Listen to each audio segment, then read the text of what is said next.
Good morning, students. In my previous class, I taught you about the limitation of per capita income और average income.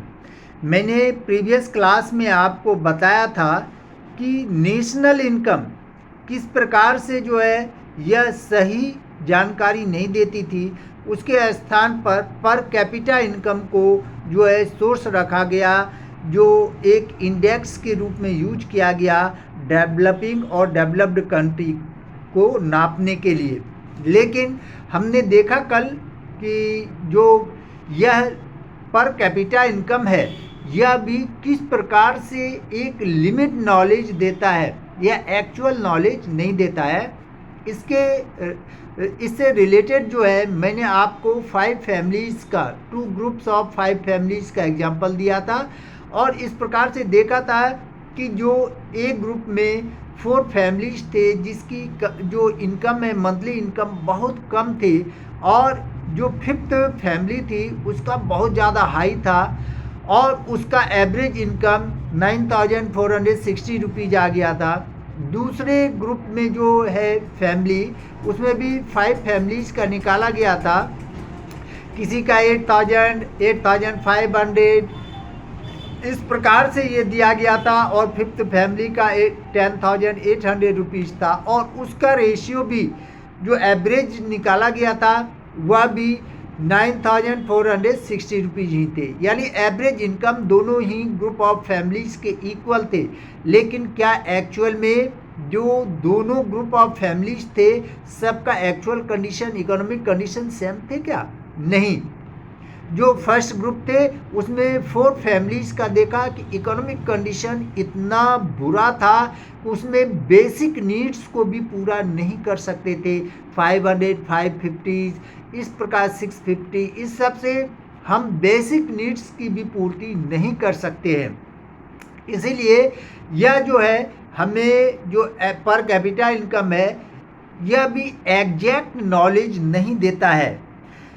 Thus, the main limitation of average income to the used as a measure of development is that it does not addresses the issue of the equitable distribution of income कि equally जो है income का equal distribution हुआ है या नहीं, यह नहीं बताता है। Apart from it, per capita income does not address the issues related to social, human, institutional, ethical and environmental concern कि सिर्फ जो एक एवरेज इनकम के बारे में देता है, वहाँ पे जो सामाजिक स्थिति क्या है, ह्यूमन के क्या जो है स्थिति है, इंस्टीट्यूशनल या एथिकल या इन्वायरमेंटल कुछ भी यह ज्ञान नहीं देता है, नॉलेज नहीं देता है। तो फिर और कौन कौन से ऐसे प्रोसेस हैं जो इंडिकेटर्स के रूप में यूज किए जा सकते हैं कि कोई कंट्री डेवलप्ड है या डेवलपिंग है। तो अदर क्राइटेरिया और मेजर्स फॉर डेवलपमेंट, इसके अदर जो क्राइटेरिया है इसमें हम देखेंगे एजुकेशन को, हेल्थ को, वहाँ इन्वायरमेंटल कंडीशंस को, पर कैपिटा इनकम तो है ही, इसके अतिरिक्त हम देखेंगे नेट अटेंडेंस रेशियो को। ये सब अदर जो इंडिकेटर्स हैं जो कि बेटर नॉलेज देते हैं डेवलप्ड और डेवलपिंग कंट्री के। Increase in national and per capita income is essential for development, यह इसेंशियल है किसी भी नेशन के डेवलपमेंट के लिए, but these are not sufficient. Apart from a regular and higher level of income, people must also get basic amenities of life such as food, clothing, housing, health and education। इस सब पे ध्यान देना पड़ेगा कि उस कंट्री के people के जो जनरल पीपल के फूड स्टैंडर्ड क्या है, क्लोथिंग, हाउसिंग, हेल्थ या एजुकेशन से रिलेटेड भी नॉलेज रखना जरूरी है। क्योंकि जिस व्यक्ति के अर्निंग अच्छे हैं वे कोई भी नहीं चाहेंगे कि वो जो है न्यूट्रियस फूड ना खाए, अच्छे कपड़े ना पहने, अच्छे घर में ना रहे, उनका हेल्थ या जो परिवार के बच्चों का हेल्थ जो है बढ़िया हो, या उनके बच्चे अनएजुकेटेड रहे, कोई फैमिली नहीं चाहेगा। क्यों ऐसा होता है? जब उनके पास इनकम का अभाव होता है, ऐसे कंडीशन में वे अपने बच्चे को नहीं पढ़ा पाते हैं, हेल्थ फैसिलिटी नहीं दे पाते हैं। Only then development can be of some use for the people of a country. In order to understand the importance of other criteria for development, we take the case study of three states, Punjab, Kerala and Bihar. ये 3 states हैं, इसके condition के बारे में देखेंगे और इसमें क्या देखेंगे, पर capita income of these 3 state is given below. पर कैपिटा इनकम के आधार पर हम देखेंगे पंजाब का कितना है पर कैपिटा इनकम, ये ऊपर पढ़ लिया, सबसे हाईएस्ट पंजाब का था, फिर केरला का था, सबसे कम जो है बिहार के जो है पर कैपिटा इनकम था। लेकिन हम सिर्फ पर कैपिटा इनकम के आधार पर ही डेवलप्ड या डेवलपिंग नहीं मानेंगे।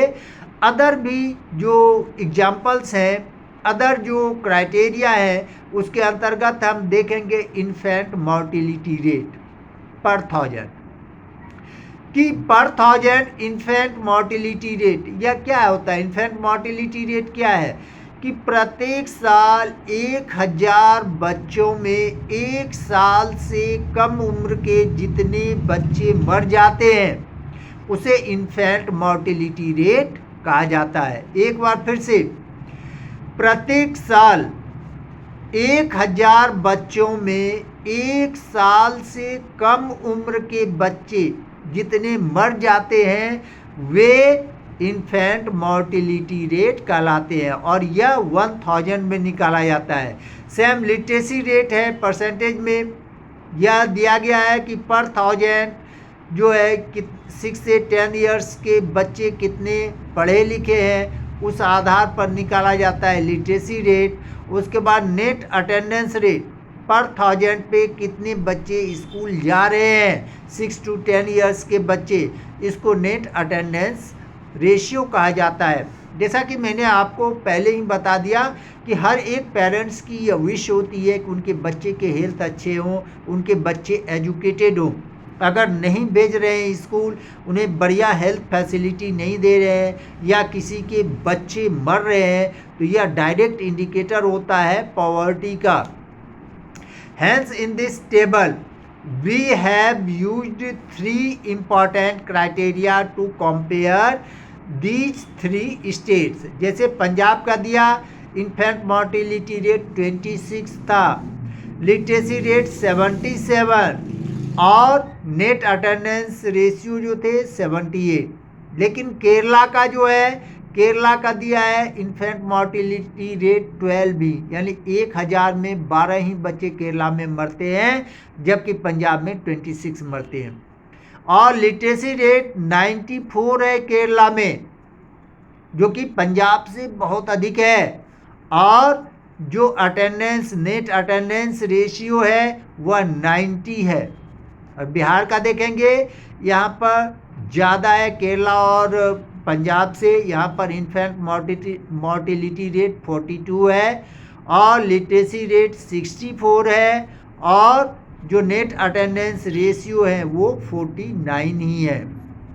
तो यह जो हमने टेबल देखा इस आधार पे स्पष्ट होता है कि कौन सा जो स्टेट है वह डेवलप है। सिर्फ हम पर कैपिटा इनकम के आधार पे पंजाब को डेवलप नहीं कहेंगे। अदर जो ये 3 क्राइटेरियाज देखे डेवलपमेंटल इशूज हैं इसके आधार पे हम करेंगे और इस आधार पे हम देखते हैं कि Kerala is much far developed than the Punjab. Let us first take the criterion of the infant mortality rate. Infant mortality rate refers to number of children per 1000. Number of children per 1000 that die before the age of 1 year. पर 1000 per year 1 year से कम बच्चे जितने मर जाते हैं वही infant mortality rate है। The table informs us that in 2014 the infant mortality rate in Kerala was only 12 per 1000। Kerala में 12 ही थे पर 1000 में and it was 42 in Bihar, which is 3.5 times. What does it indicates? It indicates that Kerala, out of 1,000 live children born, 12 died before completing 1 year, while in Bihar 42 children died out of per 1,000. It means Bihar was in a worse position compared to Kerala in regard to infant mortality rate. जो वर्ष condition में है केरला की अपेक्षा, क्योंकि 3.5 गुने ज़्यादा बिहार में इन्फेंट मोर्टेलिटी रेट ज़्यादा है. Similarly Punjab is much worse than Kerala. Even the two states have almost equal per capita income. Punjab और केरला में लगभग इक्वल है. We can well imagine that sentiments of parents whose newborn child dies within 1 year. It is very sad, commonly on the healthcare of the state. It also suggests that money also cannot buy everything which is required for a happy and healthy family life. कि यह suggest करता है कि एक happy और healthy life जीने के लिए मनी ही सब कुछ नहीं होता है. एजुकेशन, इन्फेंट जो है मोर्टेलिटी रेट, क्योंकि हर एक फैमिली यह चाहते हैं कि उनके बच्चे हेल्दी रहे, लाइव रहे. अगर जिसके परिवार के बच्चे मर जाते हैं तो वे कितने दुखी होते हैं उस फैमिली से मिलकर ही पता चलेगा. हर एक फैमिली के जो एल्डर्स होते हैं वे चाहते हैं कि उनके बच्चे जो है लिटरेट हों. For instance, we cannot purchase with money pollution free environment. सिर्फ मनी से सब कुछ नहीं कर सकते. मनी अगर है तो हम पॉल्यूशन फ्री इन्वायरमेंट नहीं खरीद सकते हैं.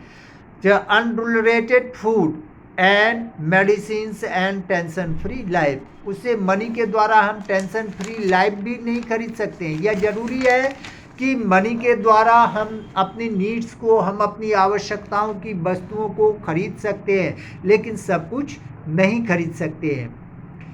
Now take the criterion of literacy rate. Literacy rate measures the population of literate population in the 7 and above age group.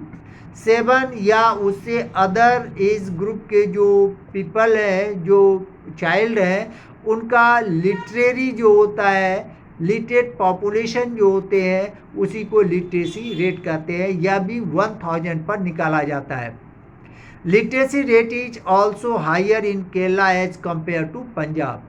Thus on the basis of infant mortality rate and literacy rate, the development level of Kerala is higher than that of the Punjab. Literacy rate और infant mortality rate दोनों आधार पर हम देखते हैं कि पंजाब से केरला जो है बेहतर है. इसलिए इस आधार पे हम कह सकते हैं कि पंजाब से केरला अधिक डेवलप है. सिर्फ हम इसी आधार पर कि पंजाब का जो है पर कैपिटा इनकम अधिक है तो वह ज़्यादा डेवलप है, इसको हम एक्सेप्ट नहीं करेंगे. ओके, नेक्स्ट डे हम करेंगे नेट अटेंडेंस रेशियो के बारे में स्टडी करेंगे. Okay, thank you.